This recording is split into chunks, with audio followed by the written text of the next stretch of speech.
अस्सलामुअलैकुम नाज़रीन, मैं हूं सैयद जुल्फ़िकार गिलानी और आप देख रहे हैं गिलानी व्लॉग्स। तवील अरसे बाद एक बार फिर लाहौर फोर्ट या शाही किला लाहौर। पिछला व्लॉग मेरा ख़्याल है क्योंकि 1 साल पहले पब्लिश हुआ था, जिसमें मैंने ये वादा किया था कि जो शाही किले की 20-21 मुग़ल तामीरात हैं या जिनकी वजह से शाही किला मशहूर है, मैं इंशाअल्लाह ताला अपने मुख्तलिफ़ व्लॉग्स में आपको वो दिखाऊँगा।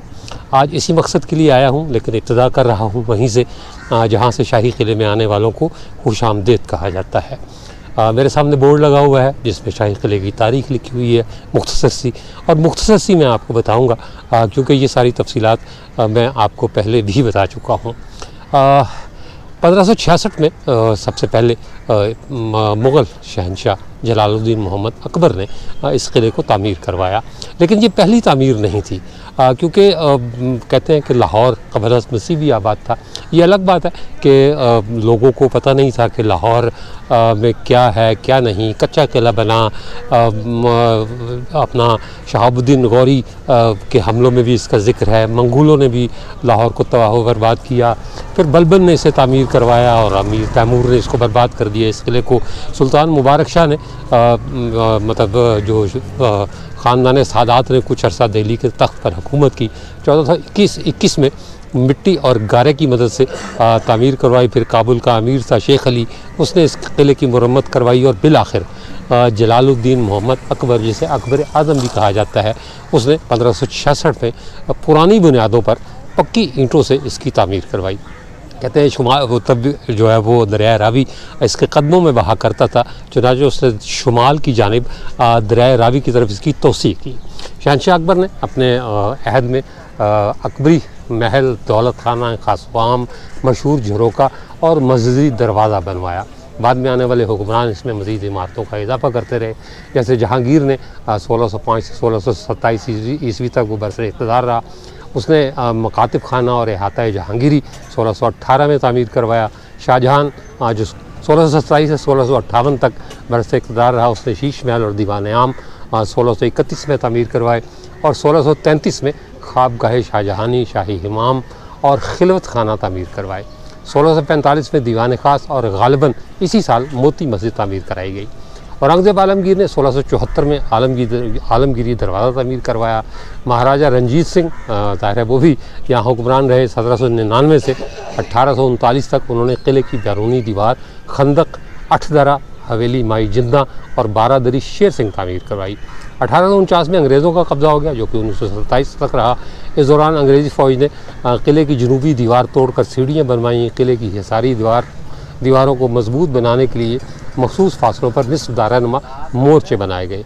किला लाहौर में मुग़ल दौर से पहले की इमारत अब मौजूद नहीं, लेकिन मज़े की बात यह है कि जो अकबरी दौर की जो इमारत थी अभी तक उनका भी सुराग नहीं मिला, और उनमें से सिर्फ एक हमाम है, अकबरी हमाम, जिसे जो ज़ेर ज़मीन है, जिसे दरियाफ़्त किया गया है। बाकी के बारे में ये ख्याल है कि अकबरी दरवाज़े के आसपास जो कॉलोनी जिसमें किले के मुलाजमीन रहा करते थे और अब भी रहते हैं, कि कहते हैं कि उसके नीचे मतलब वहाँ एक टीला है और उसके नीचे सारा कुछ दबा हुआ है। पता ये चला कि वो कॉलोनी किसी हद तक खाली कराई जा चुकी है, और जब जो है वो मुकम्मल तौर पर खाली हो जाएगी तो उसकी खुदाई भी की जाएगी और फिर अकबरी दौर की इमारतों का भी पता चलेगा कि अकबरी दौर की इमारतें कौन सी हैं। इस वक्त मुग़ल दौर की इमारत को 4 मुख्तलिफ़ हाथों में तकसीम किया गया है, जिनमें 21 मुख्तलिफ़ इमारत हैं, जैसे कि शीश महल, दीवान ख़ास, दीवान आम, मोती मस्जिद, दौलत खाना खासवाम, शाहजहानी ख्वाबगाह और दीवार मुसव्वरी वगैरह। आइए हम जो है वो किले के कुछ अच्छा, यहाँ मैं ये वजाहत कर दूँ कि ये सारा कुछ किसी एक व्लॉग का हिस्सा नहीं होगा, बल्कि 3 से 4 ये मुमकिन है 5 व्लॉग भी हों, उनमें इनको कवर करेंगे। सबसे पहले हम चल रहे हैं दीवान आम। दीवान आम से इसका आगाज़ करते हैं, फिर आपको दीवान ख़ास दिखाएंगे इस व्लॉग में, और उसके बाद फिर मैं उसी व्लॉग के आखिर पर आपको बता दूंगा कि अगला व्लॉग कौन सा होगा। ये वसी और इस आप सहन कह सकते हैं, अहाता कह सकते हैं। World city of Lahore authority ने लाहौर किले पर बहुत काम किया है और ये जो कुछ भी आपको जितनी खूबसूरती नज़र आ रही है ये royal city of Lahore authority की मरहून मन्नत है। डायरेक्टर जनरल कामरान लाशारी और उनकी टीम शब रोज़ इस किले की तज़ीन व आराइश के लिए और इसकी बहाली के लिए काम कर रहे हैं। और इसमें कोई शक नहीं कि ज़ाहिर है बादशाहों के ज़राए आमदनी और ज़राए जो वसाइल थे वो लामहदूद हुआ करते थे, इसीलिए इतने वसी और इस किले तामीर हो गए। अब ये किला तामीर तो नहीं किया जा रहा, लेकिन आगा खान फाउंडेशन के ताउन से इसकी तज़ीन व आराइश की जा रही है। और ये कोई 2, 4, 5 महीने का काम नहीं बल्कि सालों का काम है। कई साल से ये काम जारी है। कुछ इमारतें बहाल की जा चुकी हैं और कुछ इमारतों की बहाली अभी हो रही है। लोग आते हैं। आज इत्तफाक़ की बात ये कि ऐसा दिन है, मतलब छुट्टी का दिन नहीं है, वर्किंग डे है, इसलिए आपको ये किला कुछ खाली खाली नज़र आ रहा है, वरना यहाँ तिल धरने को जगह नहीं होती। सुबह मेरा ख्याल है 8 बजे लोग आना शुरू होते हैं और शाम को 6 बजे तक बगैर किसी वक्फे के बिला तवक्कुफ़ लोग आते रहते हैं। और इस किले की खूबसूरती देखकर मुग़लों को दाद देते हैं कि मुग़लों ने किस तरह इस किले को बनाया। मैं ख़ुद हैरान हूँ कि उन्होंने तो बना लिया मतलब को 5-7 साल में, लेकिन 5-7 साल में इसकी मुरम्मत पूरी नहीं हो सकी। हम पहुँच गए हैं दीवाने आम। ये जो बोर्ड लगा हुआ है इस पर लिखा हुआ है दीवाने आम में खुश आमदीद। ये वसी दरबार 223 ज़रब 140 मीटर में फैला हुआ है, जो चारों तरफ में बंद ईवानों से घिरा हुआ था। इसके मशरिक़, मगरिब और जनूब की अतराफ से दाखिली रास्ते बने हुए हैं। ये ईवान वक्त के साथ साथ ख़त्म हो गए। दर हकीकत ये अहाता अकबर के महल से मुल्हिक़ था। इसमें मौजूद खुला अहाता खैमा ज़नी के लिए इस्तेमाल होता था। इसके जनूब मशरक़ी कोने पर तोशा खाना और असलहा डिपो तामीर किए गए थे। बरतानवी फ़ौज ने जनूबी दीवार गिरा दी और वहाँ सीढ़ियाँ बनाईं जहाँ बैठकर आर्मी की परेड देख सके।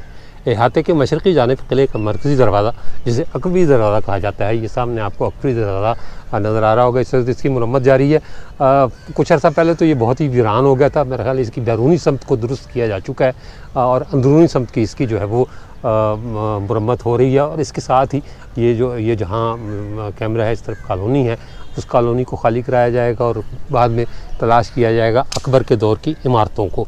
तो 1950 के बाद अहाते के मशरक़ी जानिब ये अकबरी दरवाज़ा मैंने आपको दिखाया। बरतानी फ़ौज ने यहाँ मौजूद हवेली गिराकर सिपाहियों के लिए बहुत सी कोठरियाँ और कमरे बनवा दिए। 1950 के बाद पिछले ज़मानों को ये सारा मलबा यहाँ से हटा दिया गया और अहाते की असल शक्ल को बहाल किया गया। इसके शुमाल में दीवाने आम है और अपना इसे शाहजहां ने 1631-1633 यानी 2 साल में तामीर करवाया था। ये एक 40 सतून वाला दरबार था जो कि अकबर के तामीर करदा दौलत खाना खासवाम के झरोके के सामने बनाया गया था। दीवान आम की तामीर का काम आसिफ खान की ज़ेरे निगरानी मुकम्मल हुआ। ये दीवान 57 मीटर लंबा, 18 मीटर चौड़ा और 10 मीटर ऊंचा है। इसकी असल इमारत सिखों की खाना जंगी के दौर में ख़त्म हो गई थी और इसका मौजूदा ढांचा इब्तदाई अंग्रेज़ी दौर की तामीर नौ है। ये हाल अंग्रेज़ी दौर में डिस्पेंसरी के तौर पर इस्तेमाल हुआ करता था। इसके पीछे अकबर का दौलत खाना खासवाम है जिस पर झरोका वाक़ है। ये वही जगह है जहाँ शहनशाह अपने दरबार के दौरान बैठा करता था। इस 2 मंजिला इमारत के अंदरूनी हिस्से में अकलीदी और फूलकारी के नमूने चूने से बनाए गए हैं। आराइशी नमूनों में दरअसल सोने की मुलम्मा कारी की गई थी जिसके निशानात अब भी देखे जा सकते हैं। इसके मुख्तलिफ़ कमरों में संगे मरमर की खूबसूरत हिलाली महराबें हैं। बड़े कमरे की दीवारों का पट्टा संगे मरमर से मुज़य्यन किया गया है जिस पर सयाह पत्थरों से हाशिया कारी और कौन से नकूश बनाए गए हैं जी, अपना मेरा मुनहनी नकूश बनाए गए हैं जो गालिबन मुग़ल इमारतों में संगे मरमर के इस्तेमाल की पहली मिसाल है। आइए पहले चलते हैं दीवाने आम। ये जनाब 2 तोपें नस्ब की हुई हैं। ये अंग्रेज़ी दौर की हैं और ये पीछे एक तोप के जो मुजस्मा खड़ा है ये मोहम्मद अली है। आप ये मत समझिएगा कि मुग़ल जाते हुए तोप के साथ अपना तोपची भी छोड़ गए, ऐसा कुछ नहीं है। ये मोहम्मद अली साहब है। और ये जनाब अपना WCL ने इलेक्ट्रिक वैन्स चलाई हुई हैं किला घूमने के लिए, ये वो थी। और ये जनाब हम सीढ़ियाँ चढ़ के जा रहे हैं दीवाने आम में। आइए आपको जो है वो दीवाने आम की जो है वो सैर करवाते हैं। सबसे पहले वो झरोके दिखाते हैं जहाँ बादशाह सलामत बैठा करते थे और उसके बाद उनके दरबारी हजरात सामने ये इमारत पूरी दीवाने आम की। मैंने कहा ना कि लोग आज बहुत कम हैं, वरना दीवान आम में उतना ही हजूम होता था जितना मुग़ल बादशाहों के दौर में हुआ करता था, या शायद मुमकिन है उससे ज़्यादा ही हो, क्योंकि उस ज़माने में आबादी कम थी, आज आबादी बहुत ज़्यादा है। ये जनाब हम पहुंच गए दीवान आम में। खुला सतूनों वाला हॉल है, लंबा चौड़ा। मैंने बताया आपको इसकी लंबाई चौड़ाई। सामने 2 चौबदार खड़े हैं। मुमकिन है कि उस ज़माने में भी यहाँ चौबदार खड़े होते हो और वो शहनशाह की आमद का ऐलान करते हो। अब तो यहाँ कब्बे भी बैठे हुए हैं ये पर्दों के ऊपर। उस ज़माने में तो किसी की मजाल नहीं होती थी कि परिंदा भी पर मार जाए जब शहनशाह यहाँ मौजूद होते थे। ये जनाब खूबसूरत इमारत। ये छत मेरा ख्याल है कि शायद नई है, क्योंकि ये सारी की सारी इमारत जो है वो ख़त्म हो गई थी।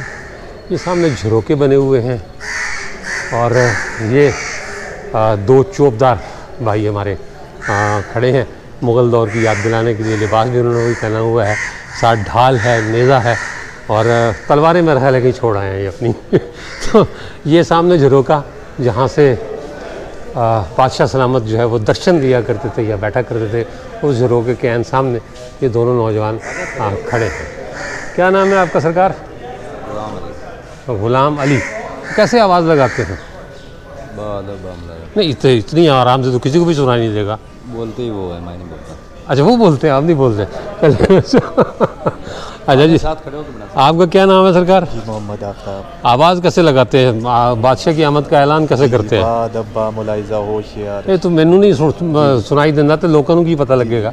उस तरह बोलो ना जो बोल रहे हो। दब्बा मुलाइजा होशियार, शाही शहजादा तशरीफ ला रहे हैं। आदाब, खुश खुश रहे। ये आपको सुनाया कि किस तरह शहनशाह की आमद का ऐलान किया जाता था। ये जो मरकज़ी झरोका है इसमें यकीनी तौर पर शहनशाह जलवा अफरोज़ हुआ करता था। और ये जो 7 झरोके हैं इनमें मुमकिन तौर पर उनकी मलिकाएँ या जो अमीरुल उमरा हुआ करते थे वो अपने बैठा करते थे। और दौर चले गए, लग गए, ख़त्म हो गया सारा कुछ, यादें बाकी रह गई।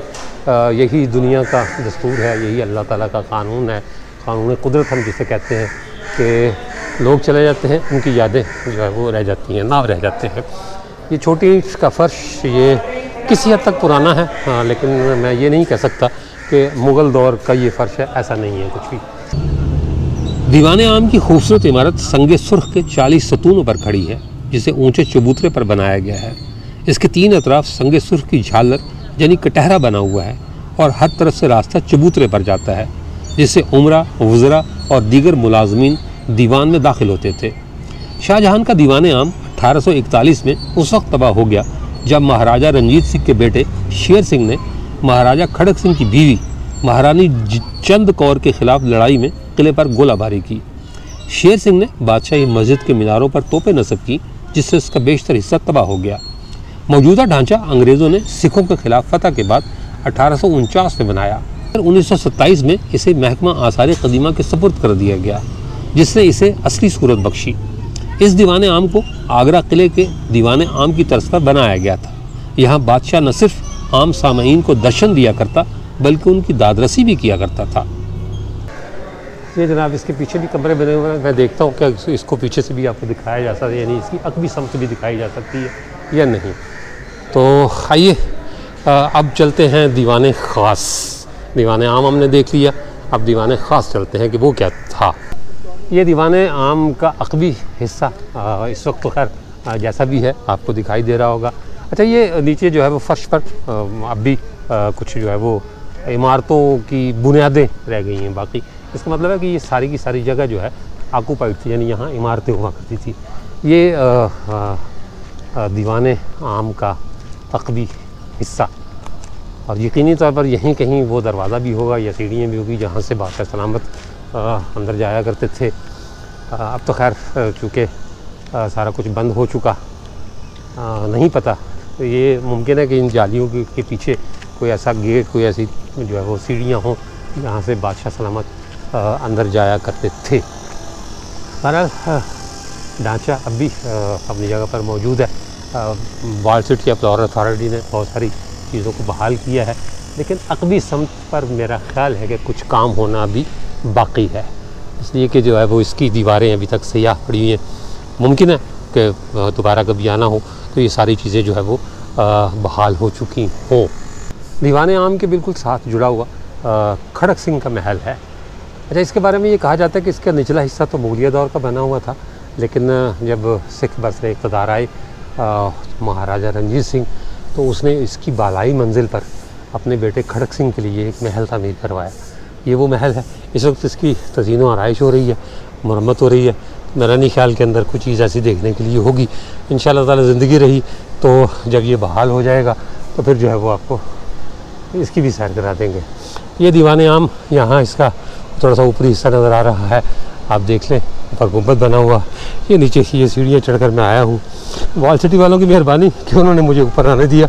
उसकी वजह ये कि नीचे लिख कर लगाया हुआ है कि इमारत के ऊपर चढ़ना मना है, तो लेकिन खुसूसी इजाज़त है मेरे पास, इसलिए उन्होंने ये मेहरबानी की है कि मुझे इजाज़त दी है। इसका बैरूनी मंज़र हवेली खड़क सिंह का, क्योंकि उसका रास्ता जो है हवेली खड़क सिंह का वो यहाँ नीचे से है।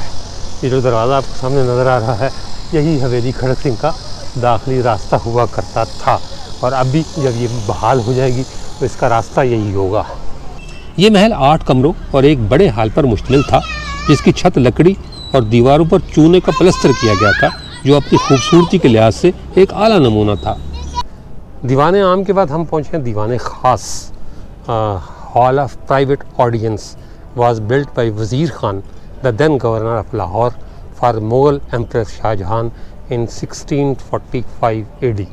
Measuring 53 feet by 51 feet, the entire construction is the chaste white marble.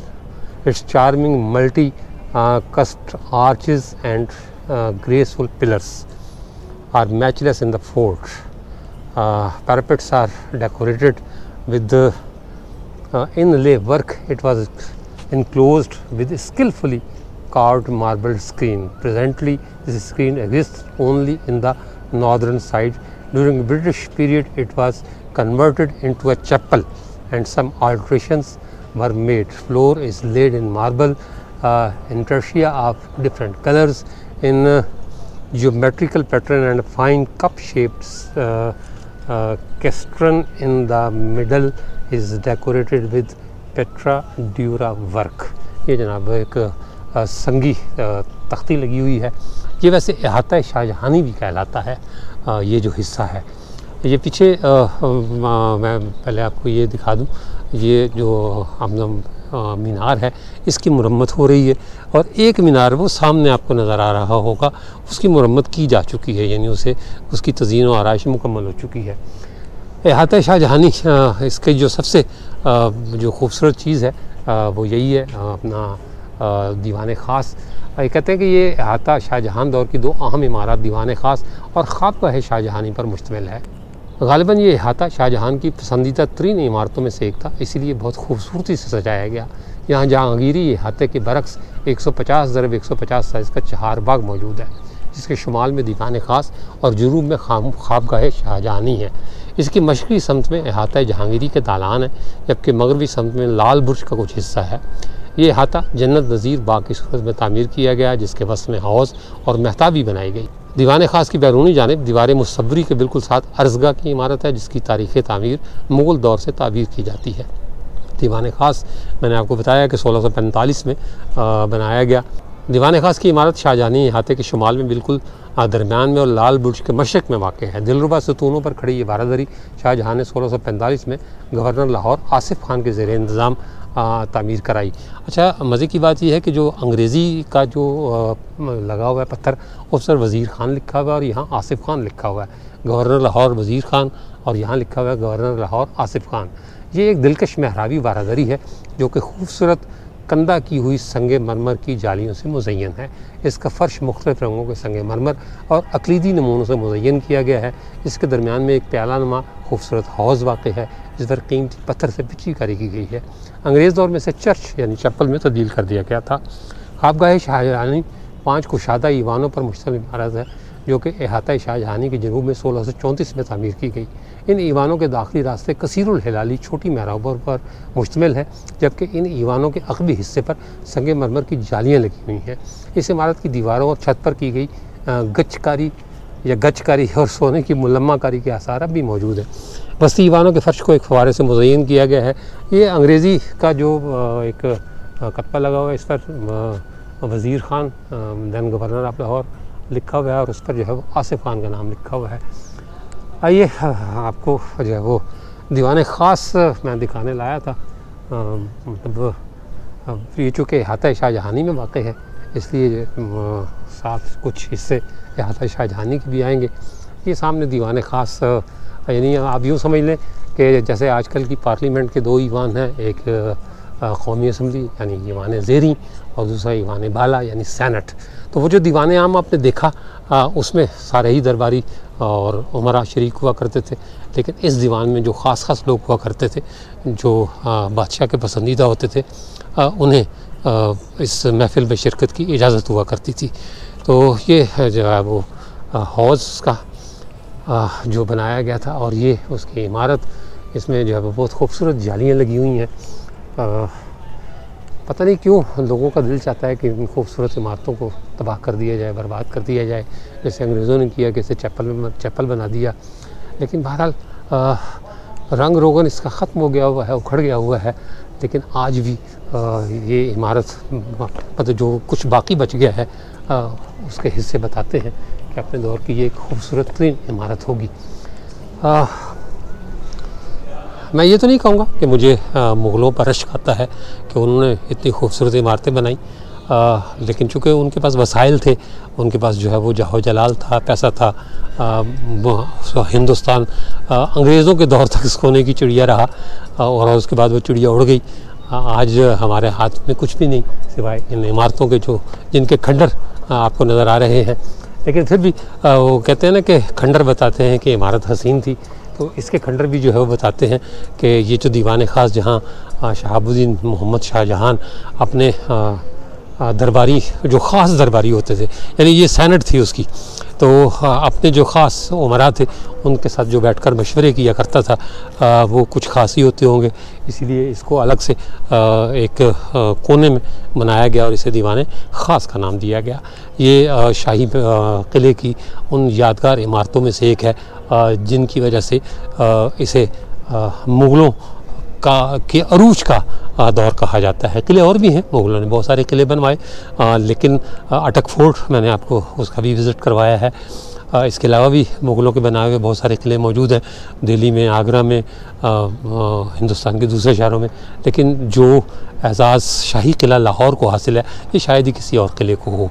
और इस किले की एक ख़ास बात यह है कि चूँकि तमाम मुग़ल बादशाहों ने अपने अपने ज़ौक़ के मुताबिक इस किले को बेहतर से बेहतर बनाने की कोशिश की, लिहाजा जो तनव्वु आपको इस किले में मिलता है, यानी शाही किला लाहौर में मिलता है, वो तनव्वु कहीं और नहीं मिलता।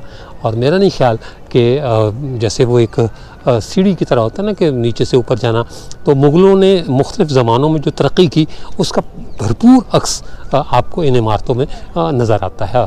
हमारी दुआ है कि ये इमारतें सलामत रहें ताकि और अरूज की कहानियाँ सुनाते रहें।